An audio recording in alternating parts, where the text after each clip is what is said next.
Now we have a comedy film for you, made in black and white. Children Galore.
Tuesday week. The whist drive in aid of the Church Repairs Fund will be held on Thursday, June the 15th at 7:30. And the entries for the Mother's Sewing and Knitting Contest must be handed to Miss Prescott by the last day in September. That concludes the business on the agenda. And now I must tell you that this will be the last year in which I am able to serve on your committee. The government is taking over Redscarf Hall in June, and Lord Redscarf and I will be making our home in London. It will be a deep distress to us all, my lady. Hold your peace. Let Lady Redscarf finish. As many of you know, the Redscarf family has been at the Hall for over 300 years. Lord Redscarf and I feel we would like the name to remain in the village, even though we can no longer live here. We felt we would like to make a parting gift to the village. And at last, everything is settled, and I can tell you about it. We have obtained permission to build a small cottage on the half-acre paddock at the corner of Snail Lane, which we shall call Redscarf Cottage. We intend to give this cottage, when completed, to the married couple resident in Tussock, who have the greatest number of grandchildren, so that it can pass from father to son as long as England is England. Redscarf Cottage will be ready for its occupants by the middle of next October, 5 months from now.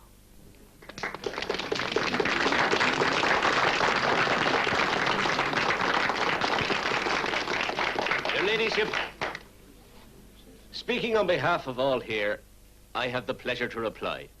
'Tis a gracious and a generous gesture from a gracious and a generous lady. While speaking as the acknowledged grandfather of by far and away the greatest number of descendants, I would like to say thank you very much on behalf of the wife and myself. Did you hear that? Her ladyship never said exactly where to have the cottage. Don't you be speaking out of your turn, Zachy Jones. There ain't been a reckoning yet. Sit down. Thank you, Zachy. And thank you all. The meeting is now closed. We'd better get off before the arguments get out of hand.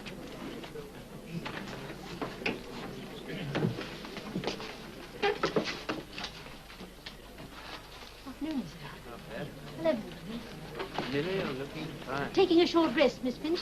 Ah, Miss Prescott, not too busy to be here today. That's nice. I left my sister in charge of the post office.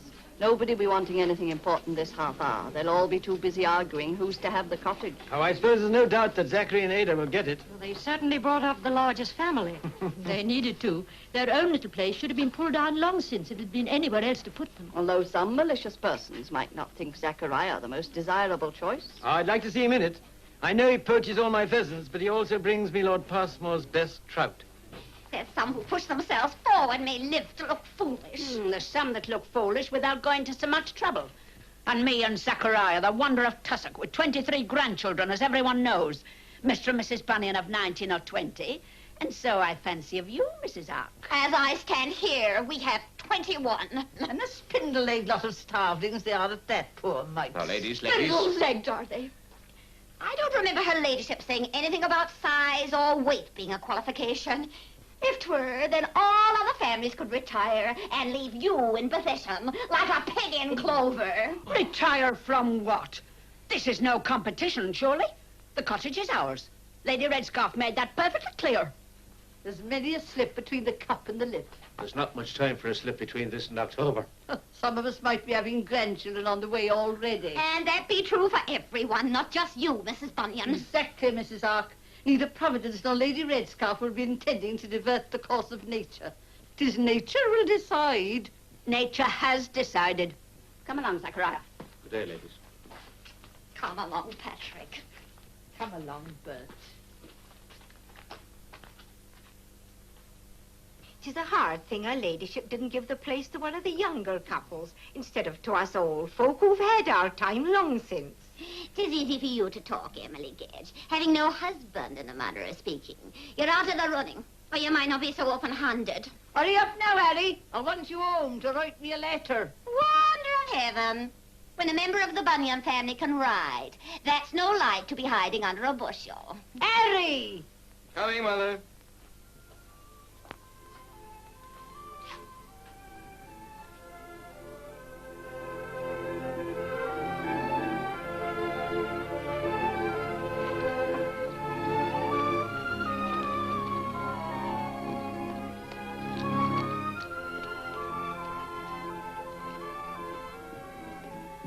Good day, Miss Prescott. Good day.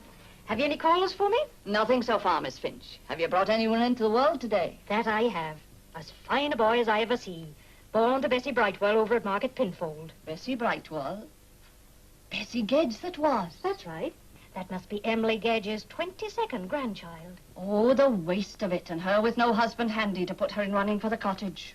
Was nothing ever heard of Simeon? Not since he went to America 4 years back. What was the cause of his going? There was never another woman, was there?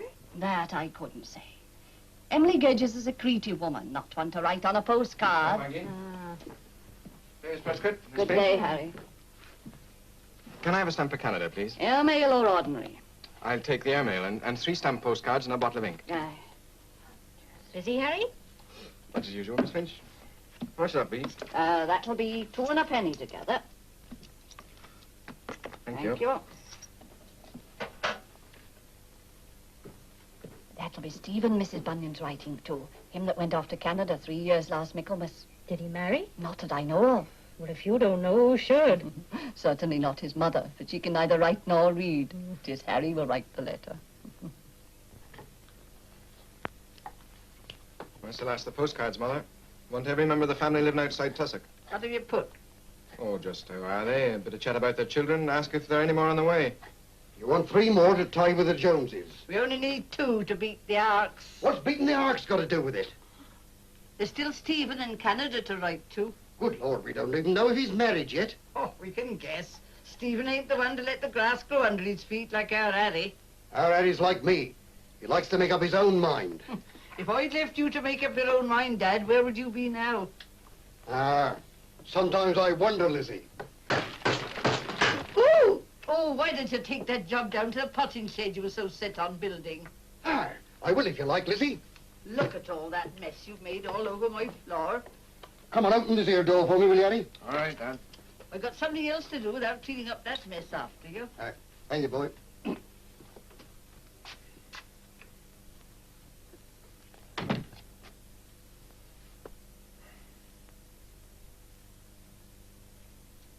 Mother, if we got the cottage, who'd move in here?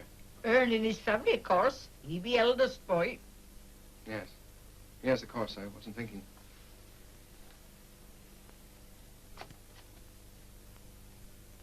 I better write to Stephen, and I can slip out to the post with them all.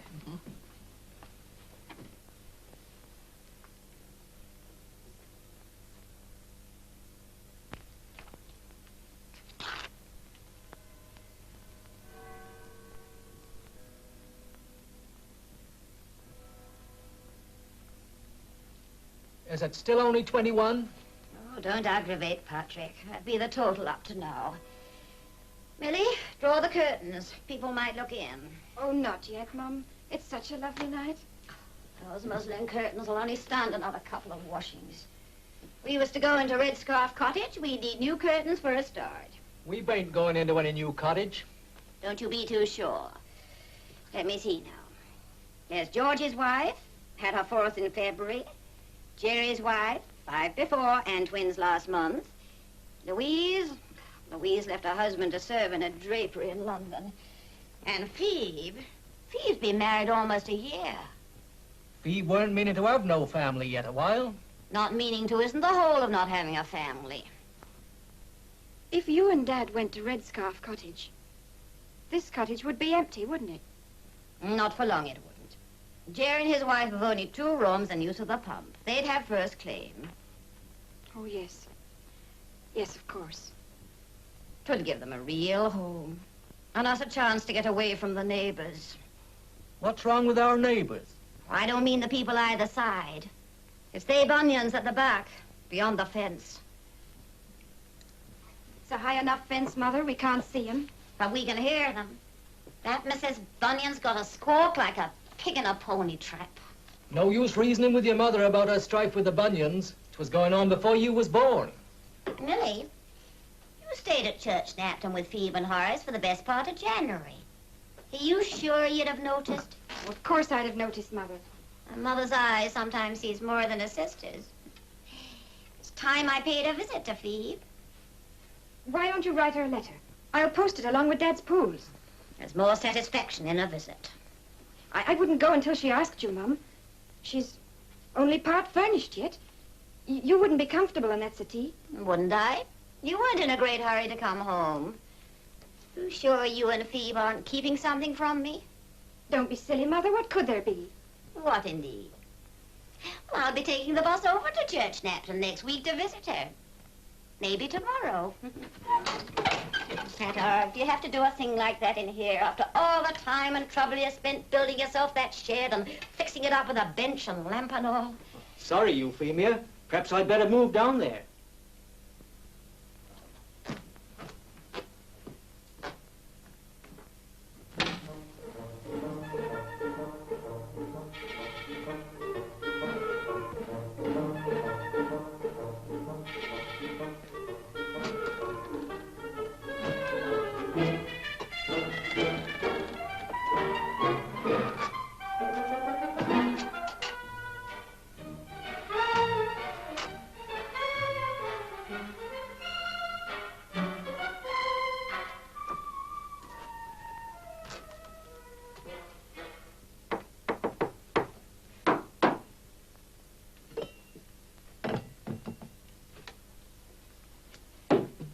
Evening, Pat. Evening, Bert. I thought you wasn't going to get away. I waited till she sent me. It's always better. How about the end? Painful? Not now. Mending very nice, thank you. Well, next time you go picking plums, you see the ladders fixed proper. Aha. Weren't falling out of the plum tree what did the arm. We're falling into the cucumber frame. Euphemia do believe I done it on purpose, so I can't hold her knitting wool. She'll be on about this here cottage business now, I suppose. Ah. So be mine. Anybody'd think we hadn't got a roof over our heads. 'Tis the honor of it they crave. They don't like to think of any other woman in the village being able to crow over 'em. I'm afraid it's going to make our two more bitter against each other. She don't suspect nothing about you and me in the potting shed. Oh, no. But she suspects everything else. Euphemia would never be coming down here after me. She'd always be shouting first. Liz bain't so quick at shouting, but I fancy when she do start, she can keep it up longer. All women's queer one way or the other. Ain't no profit under the sun even trying to understand them. Coming, dear! Come here.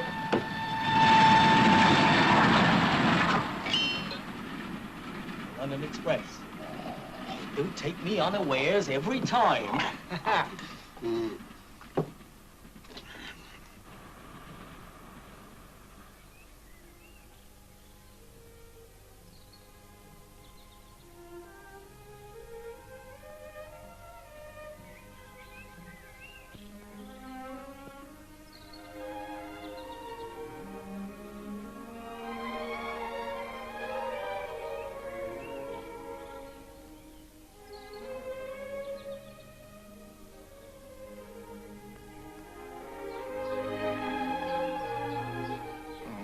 Darling. I couldn't come sooner. And I can't stop now or she'll be on at me to know what kept me. I've been waiting here for over half an hour. Supposing someone should see us. It would be the best thing could happen. Oh, no, Harry, I couldn't bear it. Goodness knows what my mum would say if she found out. No, let me go now, my darling. I'll try to be this way tomorrow evening.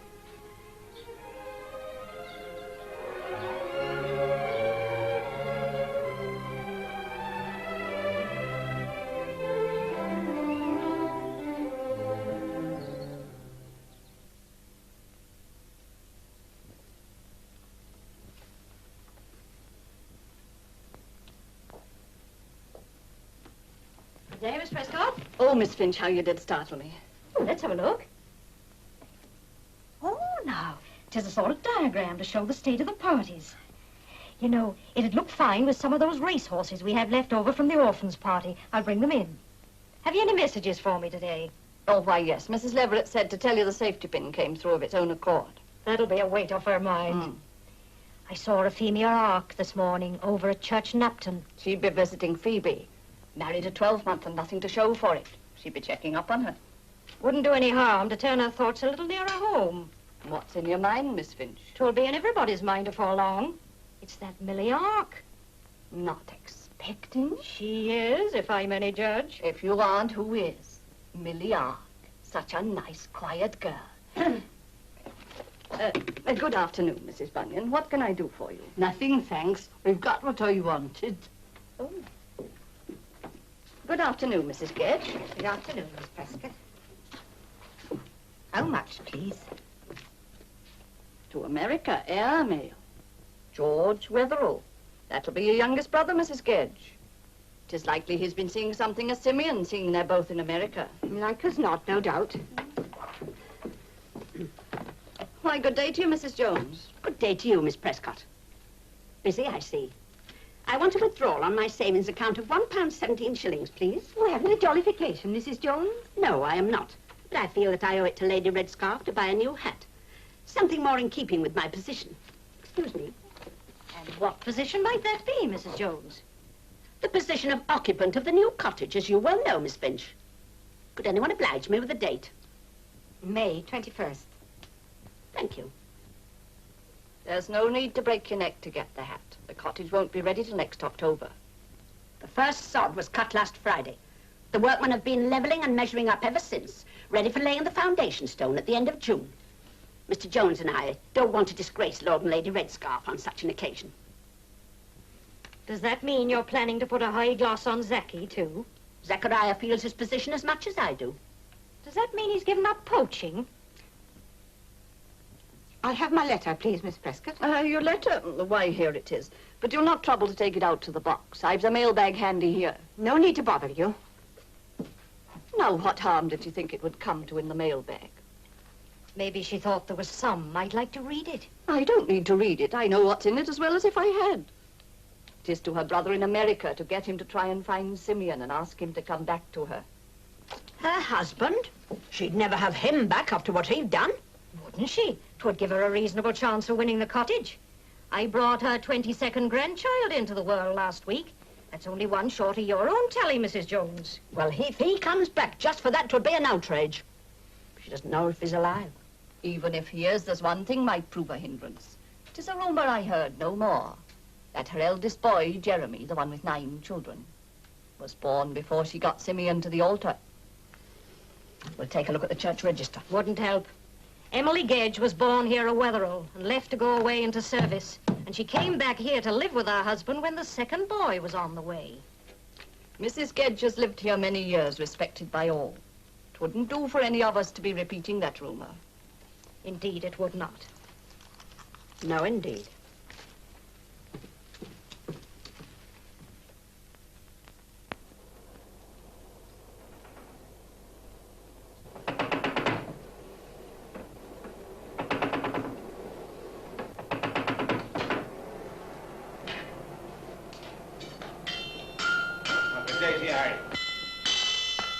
Oh, good day to you, Zachy. I think it'll keep up, Harry. That's a nice thickness of wire you have. Could you spare me a couple of twists? I help yourself, Zachy. Thank you. I thought you'd given up poaching. Poaching? Now, what put poaching into your head? I'm going to make a butterfly net. Oh, of course. Being a man of means like myself, you get a bit rusty if you hadn't got an occupation. An occupation? Why didn't you try work, you old rascal? Mrs. Bunyan, work is a beautiful and ennobling thing for those that have a call for it. For me, 'tis neither suitable nor necessary. Here be your tea, Harry. Thank you, Mother. Ah, good day to you, Mrs. Arkman. Ah, Millie, aren't you the beautiful creature? I wish I was 40 years younger. Zaki Ada's waiting for you at the bus stop. You'll miss the bus if you don't look out. Ah, Lordy, aren't women the queer things? She set her heart on both of us being smart and dumb. Having new hats of all things. Now, do you see anything wrong with us as we are? Nothing in this world, Zaki. You be a proper show-off. Give me your hand. Coming,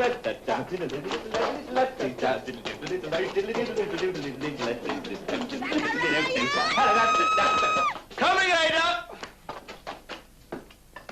She's a hard woman. Would wipe the grin off a Cheshire cat. Come on now, Millie. What are you standing there for? It's my shoe strap, Mom. What's the matter with it? Does it need a new hole? I never thought to see you this afternoon, Mrs. Ark. I heard you was over at Church Napton. And what if I was? 'Twa'n't a very long visit. A disappointment, maybe. Those who expect nothing are never disappointed. Maybe no, but they might be surprised. 'Tis whispered Millie might be by way of surprising everybody. What do you mean by that, Elizabeth Bunyan? Oh, come now. I'm sure a girl like Millie do tell her mother everything. And so she does. Don't you, Millie? No, Mum.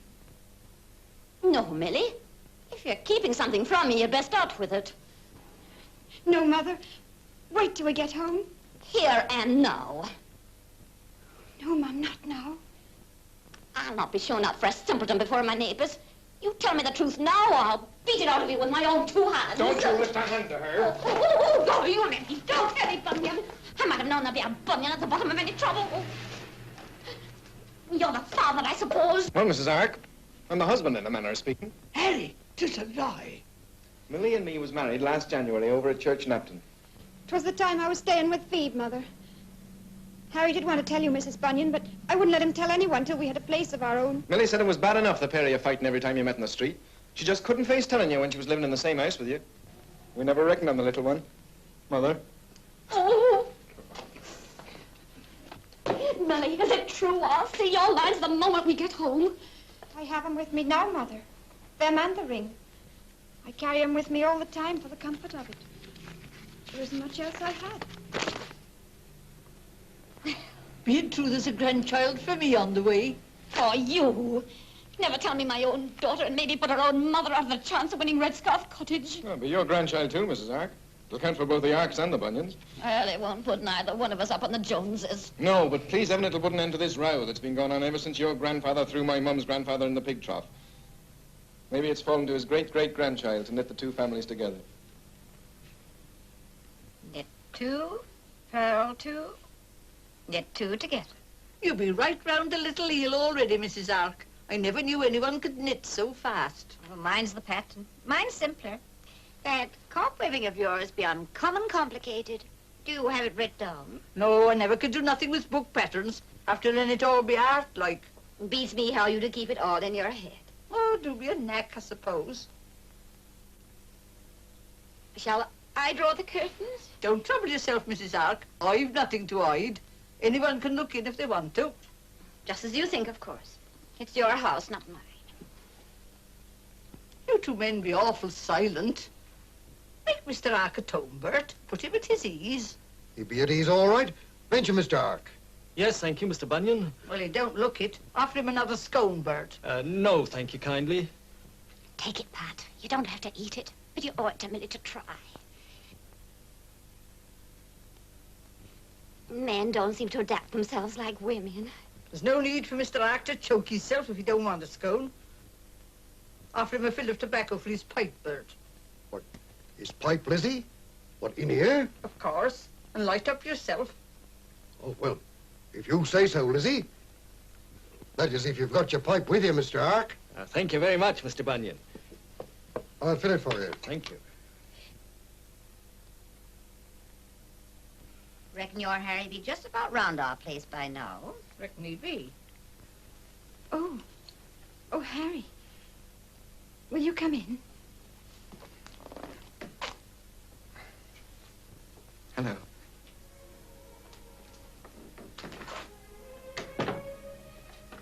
Did Mum and Dad get round to your place? Yes. Yes, they did. Mother had brewed a pot of tea for them and made some scones. Did she? That'll be nice. Will you sit down? Yes. Yes, thanks. Over here? Oh, yes, anywhere.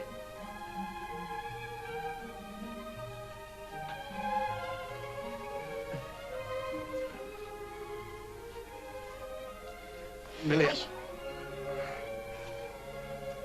I should have made a pot of tea for you. I never thought. I'll make it now. Never mind about the tea. Millie, the folks will maybe not stay away very long. No. No, maybe they won't. I'll take your cap. Thanks.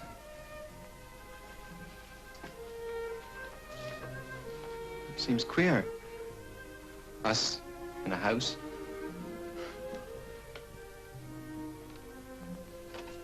I suppose it does.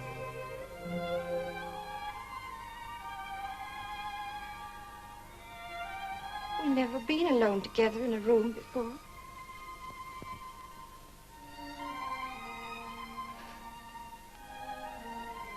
Millie, don't worry. You're not wearing your ring, Millie.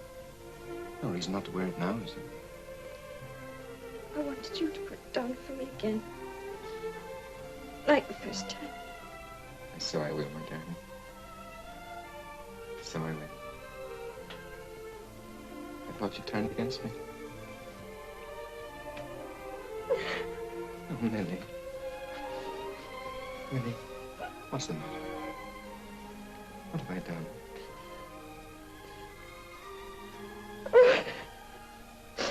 Oh, Harry. I feel so terrible shy. Shy? Is that all? Well, so was I, for that matter. That's all so strange, not having to be secret anymore. Shut your eyes, my darling.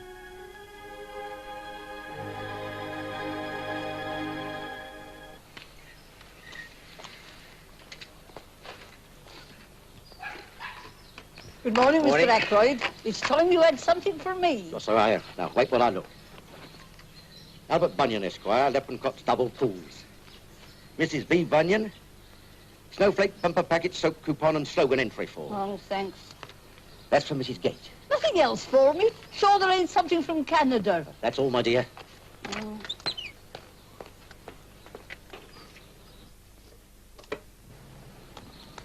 Good morning, Mrs. Bunyan. Oh, nice lot of letters, I see. Only Bert's pools and a snowflake coupon. Yes, well, there's one for you too, Mrs. Jones. Oh.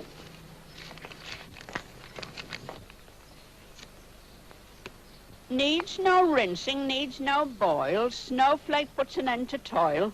It's a wonder they don't find a way of washing that needs no water. It'd be a rare help if it were true. Cleanliness isn't as easily come by as all that. You'll find no sheets on my line that are not rinsed and boiled.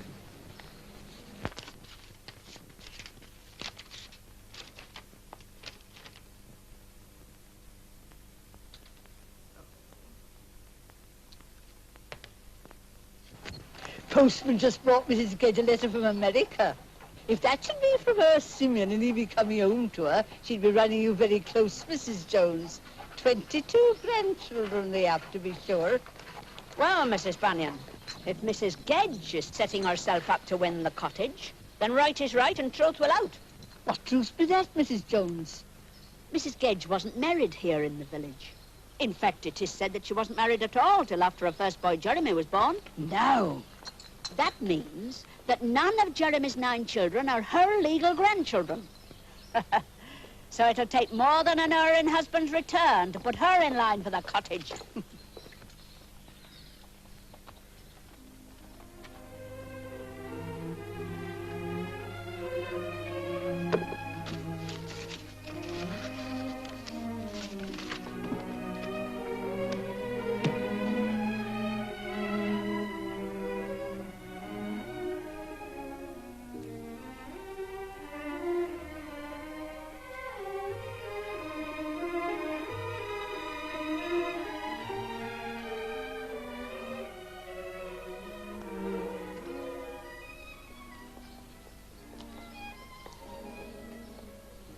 Why, Mrs. Gedge, you're not going away, are you? What else can I do with all the tongues wagging against me? What could anyone say against you? Your kindness itself.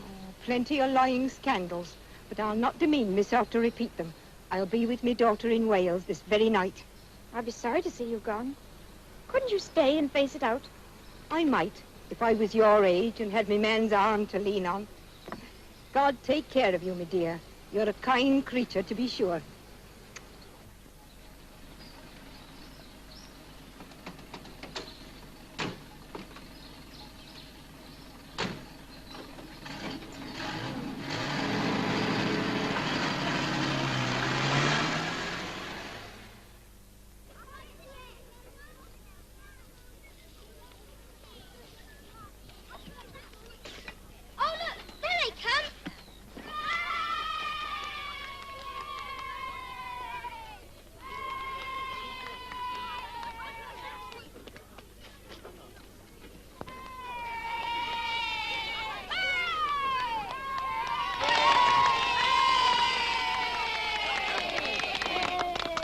Tis the custom, is it not, to ask a man to lay a brick round the foundation of his own house?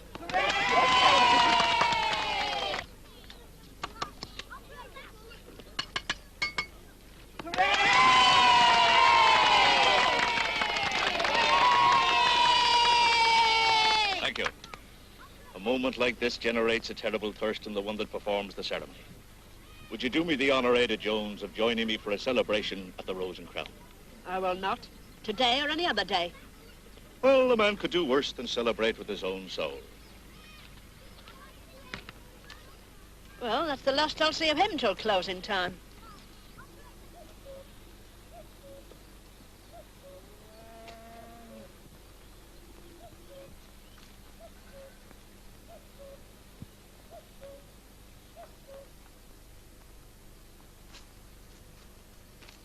They're not mushrooms, missus?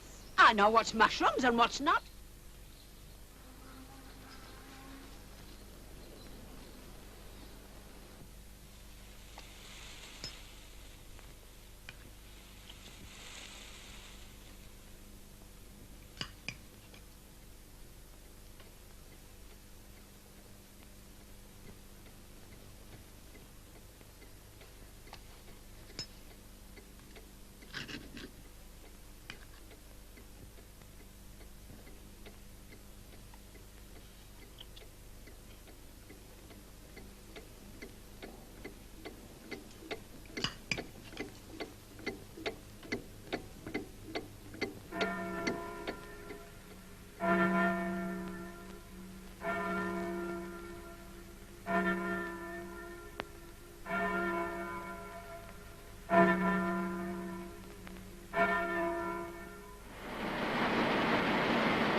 The passing of Mrs. Ada Jones has created an unusual situation.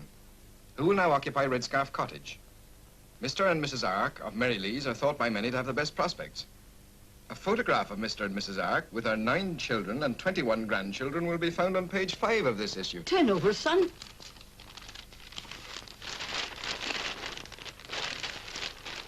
Here we are. Whew. She ain't wasted much time. She must have marched them all straight from poor Mrs. Jones's funeral to the photographer's without stopping to take off her gloves. I'd be ashamed to make an exhibition of myself in a paper like that. Oh, would you, Lizzie? No, but I never thought of it. Besides, our children are all scattered about.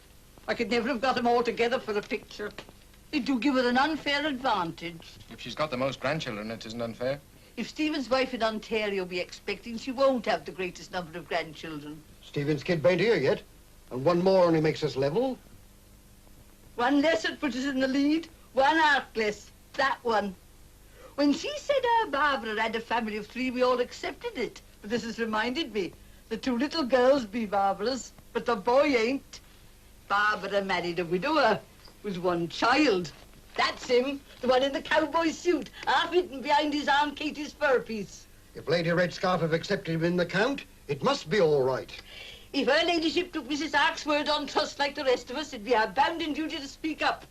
We could never forgive ourselves if the wrong couple went into Red Scarf Cottage. I'm off to Red Scarf Hall this minute.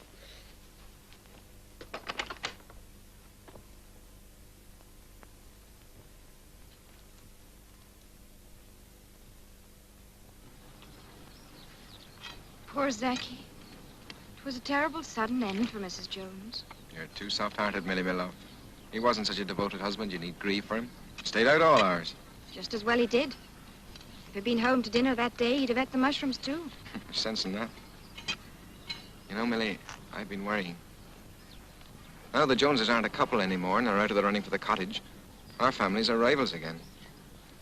I doubt our 2 mothers' newfound friendship will stand up to the strain. I've been worrying about that, too. When her ladyship told my mum we couldn't count Percy, he'd been only my sister Barbara's stepchild, Mum kept saying it was your mum's doing. She's not far wrong. There's worse to come. We've heard from our Stephen in Ontario that he's got a wife and she's expecting. Mother made us promise not to say anything. She's keeping the baby up her sleeve. Then I'll not tell my mum. She's already on at us about our own baby, too. How is she on at you? Telling me that when it comes, I mustn't let your mum have a hand in raising it. But after all, your mum raised you. And I only want for there to be another human being on this earth just like you. Maybe your mum's way of raising be the best for all that. I'm not so much, Millie. You mustn't think I'm so much. I only want for you to be you and me to be me and the little one to be both of us. Just that and a room of our own and a sink. Just us. And 4 walls. It's queer. In a world with television and electric pudding mixers and animals like minks trained to grow blue fur, that a room with a sink should be so hard to come by.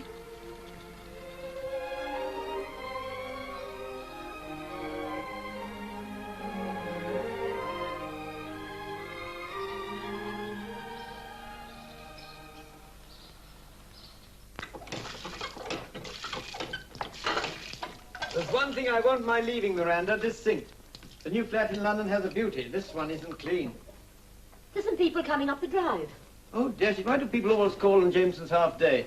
Oh, it's only the lad from the smithy and little Millie Ark. It's Millie Bunyan now, they're husband and wife. Oh, yeah. Hello, Millie. Hello, Harry. Good day, your ladyship. Your lordship. Hello, Harry. It's a terrible liberty we're taking coming up to the hall. Of course not, Harry. Come along in. Why, child, you look upset. What's the trouble? She's overcome with terror, my lady, on account of coming up here. She'll only get worse if we try and hurry her out. Well, why not tell us yourself, Harry? Well, I'm overcome with terror myself in a manner of speaking, your lordship. Well, let's put the kettle on and have a cup of tea. I'm overcome with thirst. Oh, let me help you do that, your lady. Thank you, Millie. Will you come to the water? And Harry, will you get the teacups that are in that cupboard? Yes, indeed, lady. I might make a guess at your mission. Could it be that you 2 young people are thinking that you have more need of the cottage than any of the older people? I may tell you we've had lots of people up here with the same request. Oh, no, that's not why. It's got nothing to do with that, your lordship. This is how it is. There's been a bitter hatred between our 2 families, the Bunyans and the Arks, for nearly 50 years. But I thought your marriage to Harry had made a peaceful end of the feud. And so it had, my lady, until Mrs. Jones was taken. But they're rivals now for the cottage and willing to cheat or lie or do any mortal thing for the honor and glory of beating the other one to it. I must admit, we always intended the cottage for Zachy. I suppose he couldn't have it still. Poor Zachy, he's so cast down. Well, we promised it to a married couple. We can't go back on that. A married couple with the most grandchildren. It was printed in the paper, Millie. It wouldn't be right for her ladyship to break her word. It was wrong of us to ask. I see that now. You've both been so kind, not reproaching us for suggesting it. Ah, but between you and me, Millie, we'd have managed it differently if we'd known the trouble we should cause. You two aren't able to see much of each other, are you? Millie, you make that pot of tea and pour out for yourself and your husband. We've got some letters to write. Oh, have we? Oh, yes, yes. I'll show you where the milk is kept. They'll find the milk, Hugo. Come along.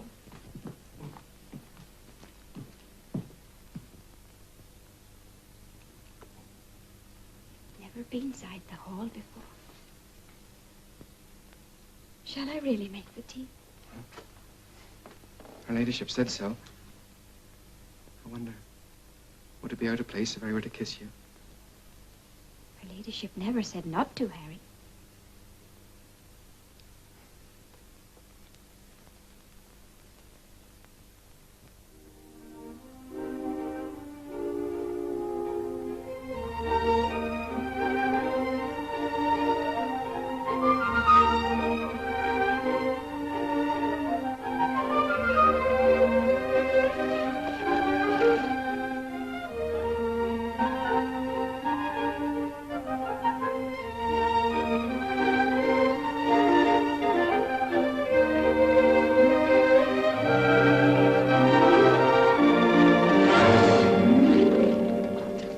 Miss Finch, you're not hurt.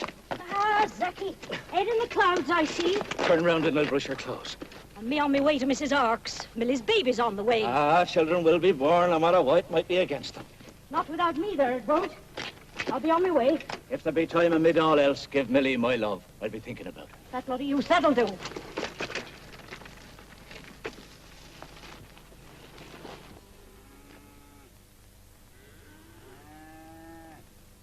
Tell her to hold on, here I be.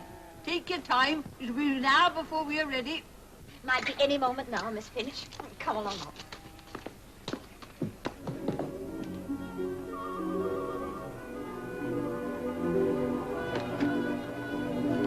Off you go.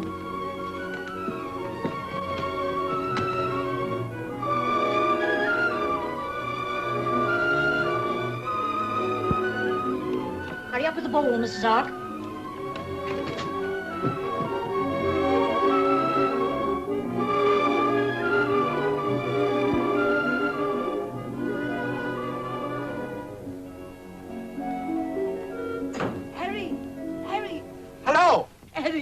A boy. How's Millie? Oh, Millie be all right. Can I come up and see her? No, of course not. Harry, are you going to let these women stand between you and your own? Want to do Millie any hurt, seeing me now? Nothing she'd like better, just for a minute. 3 women up there besides Millie. Aren't you a match for 3 women? You're a father. So I be.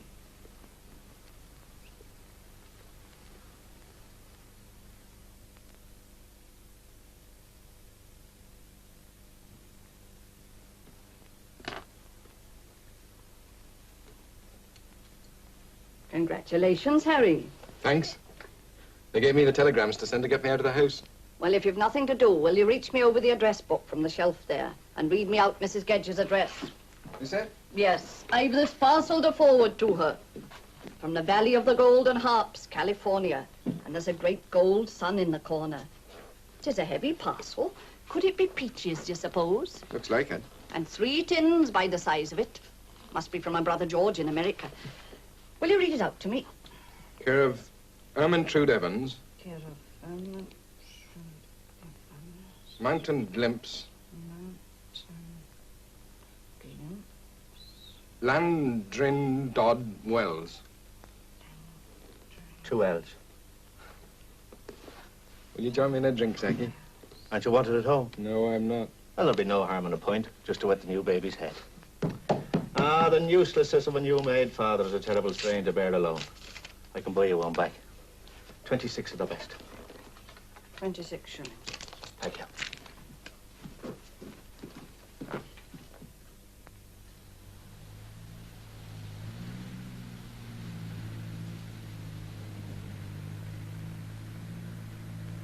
Millie. Well, well, well, well. And your baby, too. It's nice to see you. And what are you doing here? I oughtn't to be here, I suppose. Why not? Doesn't belong to anyone yet. Sometimes I like to come and sit here, make believe it's mine. I got the rooms all planned and furnished in my mind. We used to do that too, Millie. Harry and I were ever so sorry to hear about Ada, Zaki. Things aren't the same now, Millie, that she's gone. When a woman has a rough edge to her tongue like Ada, the silence is uncanny after she's gone. There's never any silence in our house. Of course, it's nice of Mother to have us, but it's not the same as being on our own. You know, Maggie has to share our room. There's a curtain hung up, but it's awkward. Harry don't like it at all. It'd be a poor thing if he did. Now Harry and Mum are not so friendly. This is the only place we can come to sit. Here. Here? Yes. Once in a while he brings his sandwiches. We make believe he's coming home to his dinner. Well, I think I'd better be on my way. You'll do no such thing, Zachy Jones. Hello, Harry. We've never had a visitor before. Couldn't we ask him to stay to dinner? I got plenty of sandwiches. And I got cake and a pasty. We'd be ever so glad if you'd stay, Zaki. Well, thank you kindly, if I wouldn't be in the way. No, of course not. Sit down. Make yourself comfortable. Thank you. Harry, you've not wiped your boots. No more I have. I'm sorry, Mrs. Bunyan. Mrs. Harry Bunyan. Don't that sound wonderful? 'Tis a deadlock. That's what it is, Miss Prescott.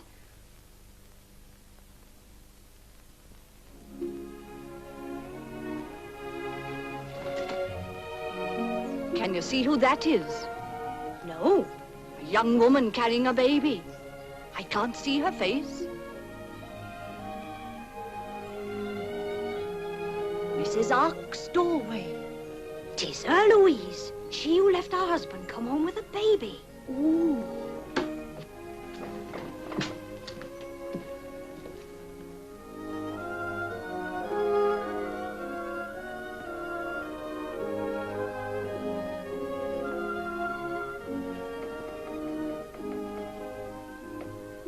Louise.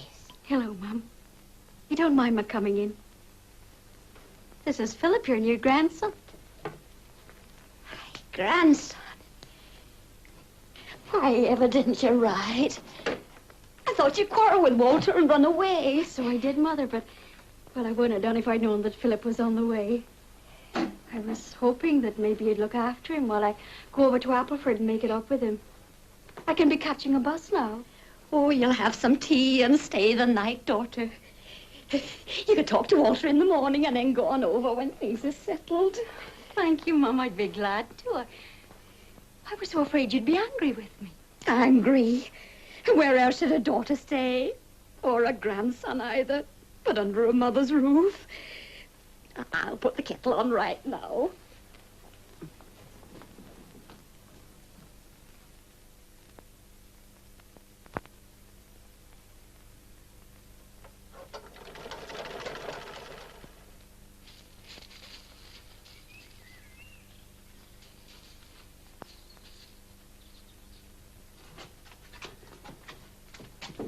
That's too low for the sink. That's a matter of opinion, lady. That's where we're putting it. And who says? There's a pencil mark here on the wall. That's where Lord Redscarf said it should go. Now, what would Lord Redscarf know about the right height for a sink? Ah. Nobody knows the right height for a sink except the one who's going to use it, and I be that one. And I say 1.5 inches higher up. It does sound reasonable, I suppose. I'll come. Come along now. There's been no time for gossiping with all and sundry. This cottage has got to be finished by October the 15th. As well we know, lady, if you'll mind your business and let us get on with ours. This is my business as much as anyone's. Good thing I happened to come by just now. That sink be too high. I'll want it at least 2 inches lower. You let go of my sink, Elizabeth Bunyan. Ain't your sink. Everyone knows I've the right to decide. The Lord will decide and he ain't spoken yet. Oh, yes, he has. He's made a pencil mark on the wall. It broke. It's all you're doing, Elizabeth Bunyan. No, it's chipped. It's not cracked right through. Praise heaven for that. And no thanks to you, Mrs. Bunyan. It's no thanks to either of you. And I'll trouble you both to get out of this place and stay out if you ever hope to see the job finished.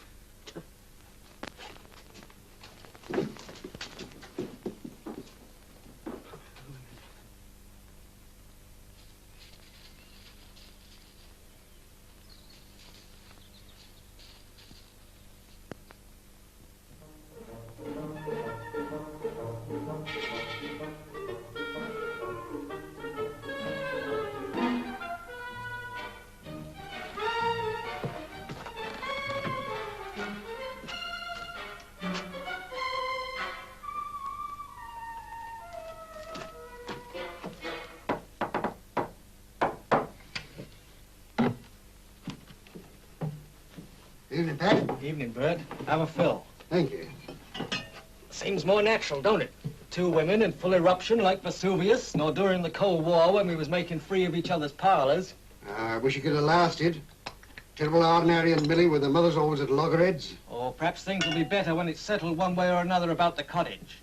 It's this uncertainty to fray their nerves. It do fray mine, too. I don't mind telling you, Pat, in confidence, I hope it don't come to us.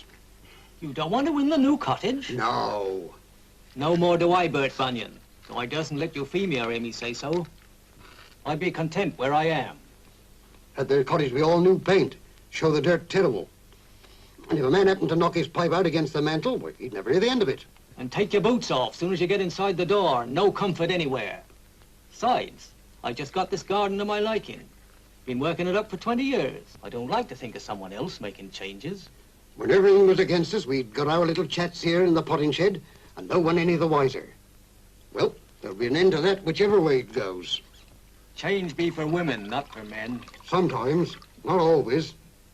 You know, Zachy had set his heart on moving in there. Yes, but Zachy had boasted so high it were hard for him to climb down.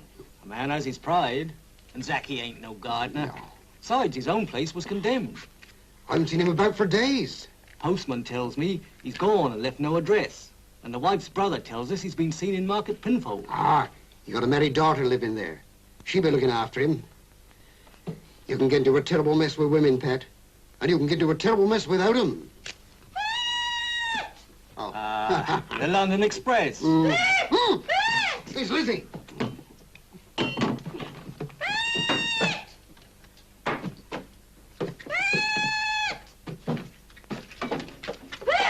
A telegram. Oh.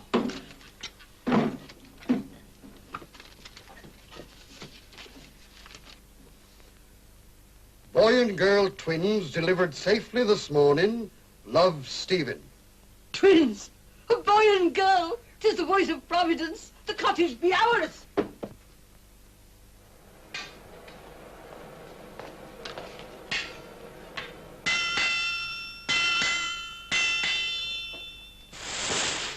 Well, good morning, Lady Ritz-Scarf. What can I do for you? Nothing, thank you, Harry. But I think I've got some news for you. Is it about our family winning the cottage? No, it's about you. What do you mean, lady? You know that White Steps is school property. Mrs. Gedge's cottage, yeah? Well, the secretary of the board has heard from her that she won't be returning there.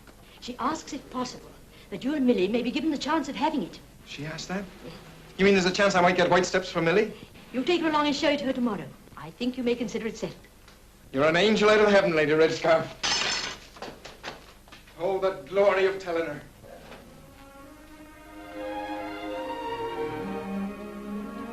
It can't be true, Harry. I don't dare believe it. It is true, Millie. It's true for certain. You come and see it. You wait here.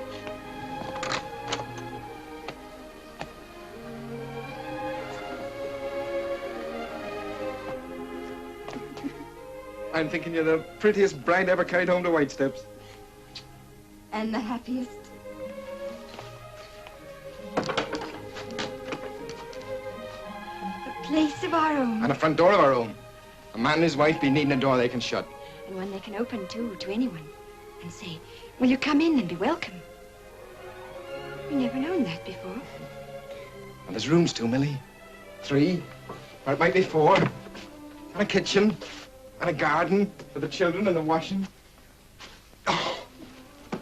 It's no less than a palace.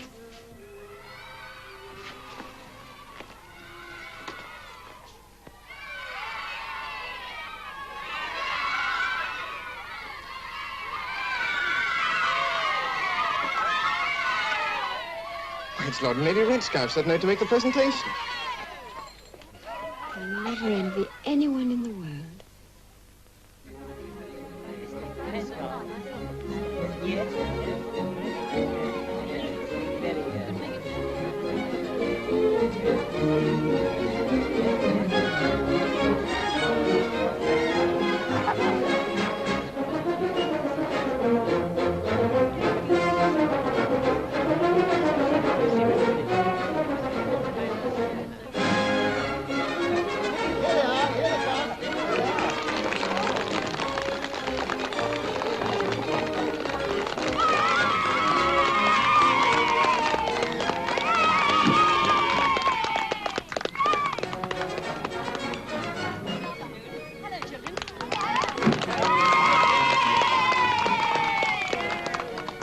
My friends, it is now my pleasant duty to present the keys of this cottage to that family of Tussock who by their prowess and the prowess of their children have earned the right to live in it in peace to the end of their days. I have the privilege of calling upon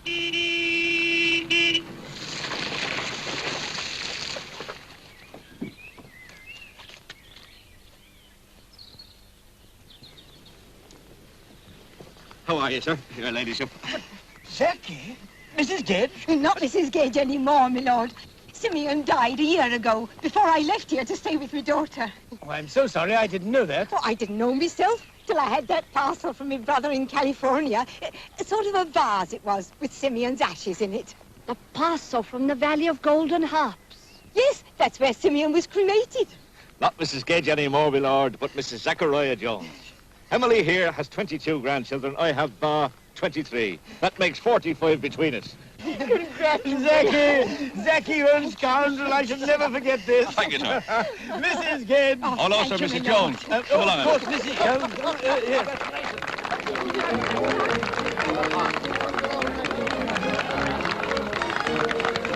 Emily, will you open the door over? You, Zachy. Oh, Zachy.